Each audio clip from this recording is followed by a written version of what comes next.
Everybody, मैं हूँ वर्षा। स्वागत है आपका निवेशोलॉजी में। आज हम बात करेंगे अल्काइल अमाइंस और हम इसको थोड़ा सा कंपेयर भी करेंगे विद बालाजी अमाइंस। तो अल्काइल अमाइंस और बालाजी अमाइंस में आपने क्या करना चाहिए ये तो आप एंड ऑफ वीडियो डिसाइड कर सकते हैं, बट इस वीडियो में आपको पूरी डिटेल्स मिलेगी, बिजनेस मॉडल आपको समझ में आएगा, फाइनेंशियल समझ में आएंगे, रिसेंटली क्या हुआ है, मार्जिन्स क्यों कम हुए हैं एंड आगे क्या हो सकता है, फ्यूचर प्रॉस्पेक्ट्स क्या हो सकते हैं, हम इसकी भी बात करेंगे। सो अब शुरू करते हैं वीडियो से। अल्काइल अमाइंस के पास बेसिकली अगर बिजनेस मॉडल की हम बात करें 3 सेगमेंट्स हैं, ठीक है। एक है एलिफैटिक अमाइंस, उसके बाद amines derivatives and speciality chemicals. अब हमें यहाँ पर केमिस्ट्री क्लास में नहीं बैठना है, सिंपल से समझते हैं कि ये चीज़ क्या होती है। अब अगर हम एलिफैटिक अमाइंस की बात करें, एलिफैटिक अमाइंस 2 तरीके के होते हैं। एक आपका इथाइल अमाइंस हो गया, एक मिथाइल अमाइंस हो गया। अब ये जो है इथाइल अमाइंस और मिथाइल अमाइंस से भी डेरिवेटिव प्रोडक्ट्स बनते हैं। तो जो इथाइल एंड मिथाइल अमाइंस हैं इसको और प्रोसेस करके आगे प्रोडक्ट्स बनाए जाते हैं, और ये प्रोडक्ट्स आपके फार्मास्यूटिकल इंडस्ट्री में यूज़ होते हैं एज अ रॉ मटेरियल या एज अ इंटरमीडिएट सॉल्वेंट, ठीक है। और ऑलमोस्ट ये 50 to 60% ऑफ द रेवेन्यू लाते हैं just from pharmaceutical and agrochemical business. अब इनका जो सेकेंड सेगमेंट है दैट इज़ अमाइन डेरिवेटिव्स। अब ये ऑलमोस्ट अगर अल्काइल की बात करें तो ऑलमोस्ट 15% के आसपास रेवेन्यू को कंट्रीब्यूट करता है। तो DMAHCl ये एक डेरिवेटिव है मिथाइल अमाइंस का। याद है मैंने कहा था कि इथाइल अमाइंस और मिथाइल अमाइंस के कुछ डेरिवेटिव प्रोडक्ट्स है, मतलब ethyl amines and methyl amines को आप अगर और प्रोसेस करोगे आगे तो उसके कुछ डेरिवेटिव प्रोडक्ट्स निकलेंगे, दैट इज़ DMAHCl। अब alkyl Amines and Balaji amines ये दोनों मेजर प्रोड्यूसर्स है DMAHCl के। अब ये DMAHCl बेसिकली कहाँ यूज़ होता है? रैनिटीडाइन। अगर आपको जिंटैक पता है, जिंटैक इज तो रैनिटीडाइन सेम इंग्रेडिएंट है जो जिंटैक टैबलेट बनाने में यूज़ होता है। जिंटैक अगेन हम स्टमक अल्सर्स या हार्ट बर्न या एसिड रिफ्लक्स के लिए लेते हैं, तो वहाँ पे ये यूज़ होता है, सिंपल। अब इनका जो थर्ड सेगमेंट है that is speciality chemicals. Almost ये 25% कॉन्ट्रीब्यूट करता है रेवेन्यू को, और यहाँ पे ना इनका सबसे मेजर प्रोडक्ट है दैट इज़ एसीटोनाइट्राइल। अब ये अगेन एक सॉल्वेंट है जो आपके एंटीबायोटिक्स में यूज़ होते हैं, इंसुलिन में यूज़ होते हैं। एसीटोनाइट्राइल की हम आगे बात करेंगे, लेकिन ये बेसिकली इनका बिजनेस मॉडल है। Coming back to Balaji Amines, again same आपके ये लोग अमाइंस में है, अमाइंस डेरिवेटिव्स में भी हैं एंड स्पेशलिटी केमिकल्स में भी हैं। बालाजी अमाइंस में एक बहुत ही इंटरेस्टिंग चीज़ हो रही है जो हम आगे देखेंगे। एंड अगर मैं इधर इंडस्ट्री की बात करूँ, amines industry as a whole की बात करूँ, तो बहुत ही एक नीश सेगमेंट माना जाता है और यहाँ पर ज़्यादा प्लेयर्स हैं ही नहीं। अगर आप इंडिया की बात करोगे तो Balaji amines and alkyl amines almost more than 90% market share लेके बैठे हैं। एंड द थर्ड कंपनी जिसके पास सिंगल डिजिट मार्केट शेयर है दैट इज़ राष्ट्रीय केमिकल्स एंड फर्टिलाइजर्स। अगर आप ग्लोबली भी देखोगे ना तो अमाइन इंडस्ट्री में कंसोलिडेशन ऑफ मार्केट शेयर यहाँ पर आपको देखने को मिलेगा। नाउ वाई, क्यों यहाँ पर ज़्यादा प्लेयर्स हैं नहीं, तो अभी हम कुछ मोड्स की बात करते हैं। सबसे पहला मोड या सबसे पहला एंट्री बैरियर की अगर मैं बात करूँ तो this is capital intensive industry. अब यहाँ पर ना एक और चीज़ आपको ध्यान देनी है कि अमाइंस बनाने के लिए इनका जो रॉ मटेरियल है that is ammonia, okay. And यहाँ पर सबसे इम्पॉर्टेंट चीज़ ये है कि यहाँ पर इनिशियल इन्वेस्टमेंट्स बहुत होती हैं, एंड सेकेंड चीज़ कि यहाँ पर आपको अमोनिया के थ्रू जब आप अमाइंस बना रहे हो यहाँ पर बहुत ही टेक्निकल नो हाउ लगता है, ठीक है। उसके वजह से ये एक तरह का ये एंट्री बैरियर है इस बिज़नेस में। नाउ वन मोर थिंग कि यहाँ पर अगर मैं अमाइंस की बात करूँ, डेरिवेटिव्स की बात नहीं कर रही हूँ मैं, अमाइंस की बात करूँ अगर मैं, तो यहाँ पर जो कंपनीज़ हैं, फार्मास्यूटिकल कंपनीज़, एग्रो कंपनीज़, ये लोकल मतलब अगर इंडिया में कोई कंपनीज़ है तो they will prefer local companies over global, क्योंकि जो अमाइंस है यहाँ पर ट्रांसपोर्टेशन की बहुत दिक्कत आती है, मतलब बहुत ही हजार्डस केमिकल एक तरह से आप बोल सकते हो। तो transport of amines is very difficult. इसके वजह से जो अमाइंस की बात आती है तो जो फार्मास्यूटिकल कंपनीज हैं they prefer local suppliers over global.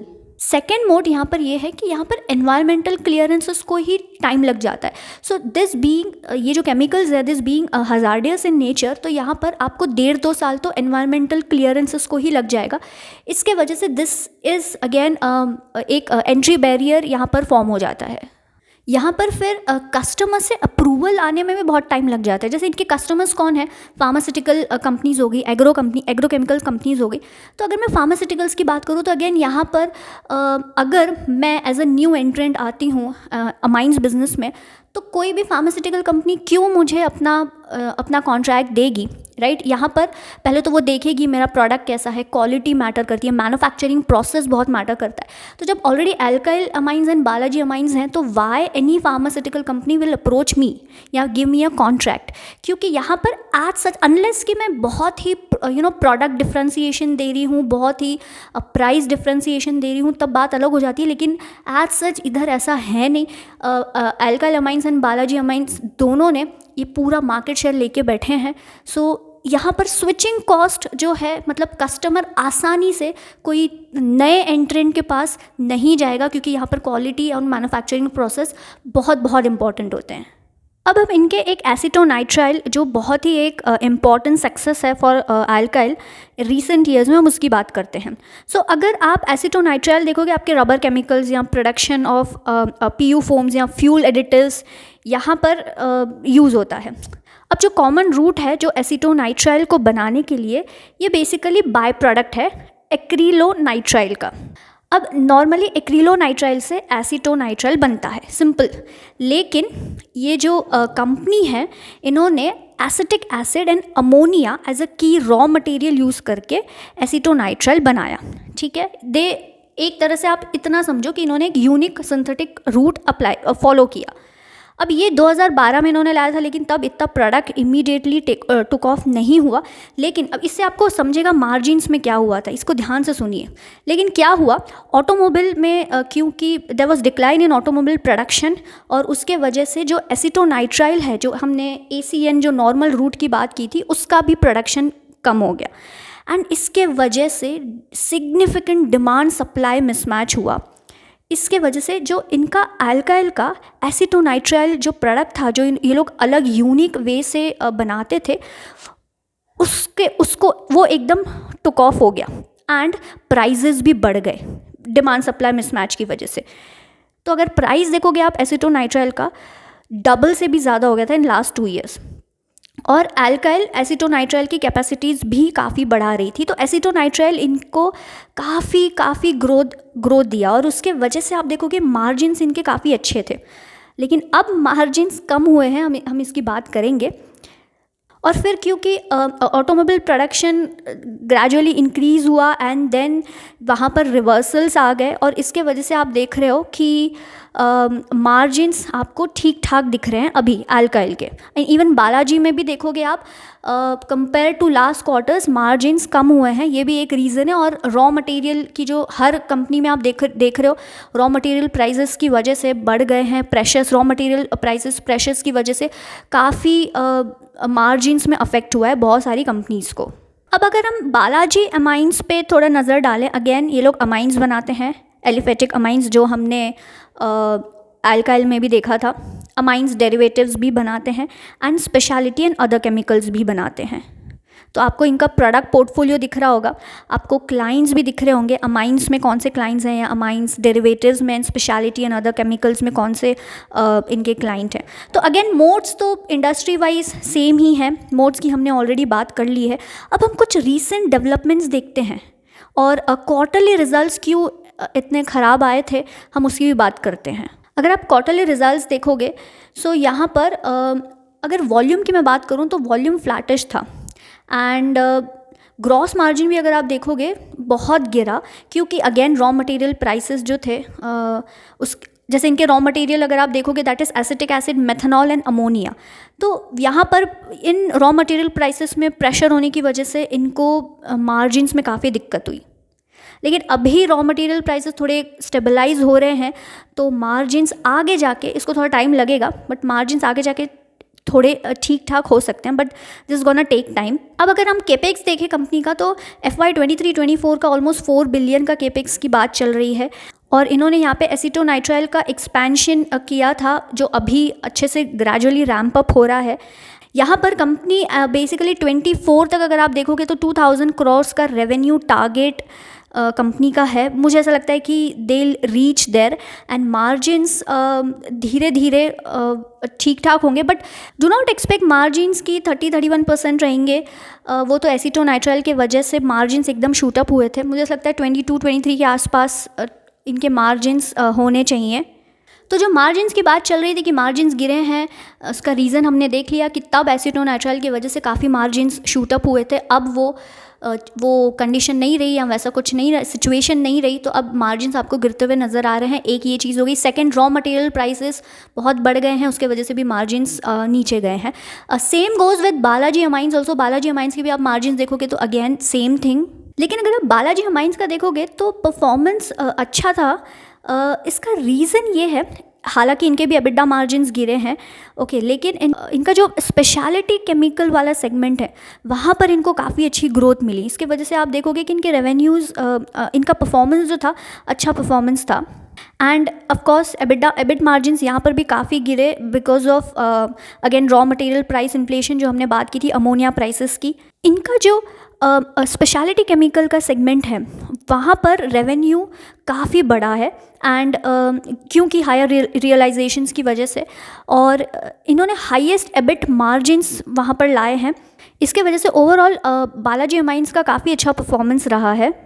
अब मैनेजमेंट ये एक्सपेक्ट करे कि 2022 में, ऑफकोर्स अभी तो 2022 ख़त्म हो जाएगा, वहाँ पर ऑलमोस्ट 2000 करोड़ का रेवेन्यू हो जाना चाहिए, एंड 23 में दे आर एक्सपेक्टिंग 2500 करोड़। अब एक चीज़ जहाँ पे मुझे लगता है बालाजी अमाइंस को काफ़ी अच्छी ग्रोथ मिल सकती है, जो इनका DMC का जो ये लोग प्लांट लगा रहे हैं। अब ये जो है ये इम्पोर्ट सब्सटीट्यूशन है, मतलब बालाजी अमाइंस इकलौती कंपनी होगी इंडिया में जो ये मैन्युफैक्चर कर रही है। ये आपको बेसिकली EV बैटरी में यूज़ होता है, और DMC की डिमांड मैनेजमेंट को लगता है इंक्रीज़ होगी with EV battery manufacturing plants जो इंडिया में सेटअप हो रहे हैं। तो अगेन क्योंकि ये पूरा इम्पोर्ट सब्सटीट्यूशन प्रोडक्ट रहेगा, and Balaji will be the only company who will manufacture this product, तो काफ़ी अच्छा हम ग्रोथ यहाँ से एक्सपेक्ट कर सकते हैं। और अगर हम एबिटा मार्जिन्स की बात करें तो मैनेजमेंट इज़ एक्सपेक्टिंग 25-26% मार्जिन्स इनके हो जाएं। कंपनी काफ़ी केपेक्सेस करती जा रही है, बालाजी अमाइंस भी, तो ये एक प्रोडक्ट की वजह से मुझे लगता है कि बालाजी अमाइंस में अच्छी ग्रोथ हो सकती है। लेकिन अब बात आती है एल्किल अमाइंस या बालाजी अमाइंस। नाउ अब अगर हम दोनों में थोड़ा कंपैरिजन करें, तो अगर मैं मैनेजमेंट की बात करूं तो एल्काइल अमाइंस का अगर आप मैनेजमेंट देखोगे, वहाँ पर मुझे टेक्नोक्रेट मैनेजमेंट लगते हैं, वेरी विजनरी मैनेजमेंट। अगर आप उनके इंटरव्यूज़ सुन लो या उनके इंटरव्यूज़ पढ़ लो, तो they know this business very well. And second चीज़ ये है कि यहाँ पर अगर आप SKU यूनिट्स देखोगे, alkyl amines have almost 100 SKU units as compare to Balaji या उनके बाकी के पीयर्स। तो यहाँ पर स्टॉक कीपिंग यूनिट्स भी आप देखिए कि 100 stock keeping units, I mean, and हर साल इनके कुछ 20 प्रोडक्ट्स ये लोग लेके आते रहते हैं। एंड जो भी ये प्रोडक्ट्स लेके आते हैं उसके बाद दे चेक कि यहाँ पर कस्टमर्स कैसे मिलेंगे या अप्रूवल्स का क्या होगा, मार्जिन्स कैसे प्ले आउट होंगे एंड एवरीथिंग। सो ओवरऑल अब आप डिसाइड कीजिए। मैंने आपको बालाजी के बारे में भी बता दिया कि क्या प्रोडक्ट्स आने वाले हैं उनके, एंड एल्काइल अमाइंस के बारे में बता दिया। एल्काइल अमाइंस का अगर मैं केपेक्स की बात करूं तो उनका ऑलमोस्ट 4 बिलियन का केपेक्स आने वाला है, which is again a very good thing. एक अच्छी ग्रोथ हमको एल्काइल अमाइंस में देखने को मिल सकती है, लेकिन नियर टर्म प्रेशर्स आपको देखने को मिलेंगे एल्काइल अमाइंस में एंड बालाजी अमाइंस में। आप स्टॉक करेक्शन तो आप देख ही रहे हो कि कहाँ था और कहाँ पहुँच गया। दिस इज़ बिकॉज कि उनके रिजल्ट्स इतने अच्छे नहीं आए। So near term pressures yes of course रहेंगे, बट लॉन्गर टर्म की अगर मैं बात करूँ, लॉन्ग टर्म की बात करूँ, अगर मैं आज से 5 साल 10 साल की बात करूँ, तो येस, ये अमाइंस इंडस्ट्री काफ़ी एक अच्छी जगह है टू बी इन्वेस्टेड। एंड अब आप डिसाइड कीजिए आपको अल्काइल अमाइंस में इन्वेस्ट करना है या बालाजी अमाइंस में इन्वेस्ट करना है। सो अब आप रिसर्च ज़रूर कीजिएगा और मुझे कमेंट सेक्शन में लिख के ज़रूर बताइए कि आपको क्या लगता है कि कौन सी कंपनी आपके हिसाब से बेटर प्ले आउट है, एंड कौन सी कंपनी में आप अगर इन्वेस्ट कर रहे हो तो कौन सी कंपनी में इन्वेस्ट कर रहे हो। एंड उम्मीद करती हूँ आपको ये वीडियो अच्छा लगा होगा। अगर हाँ तो प्लीज़ इस चैनल को सब्सक्राइब कीजिएगा, वीडियो को लाइक और शेयर ज़रूर कीजिएगा। हम मिलेंगे नेक्स्ट वीडियो में, तब तक के लिए अपना ख्याल रखिए। जय हिंद एंड नमस्ते।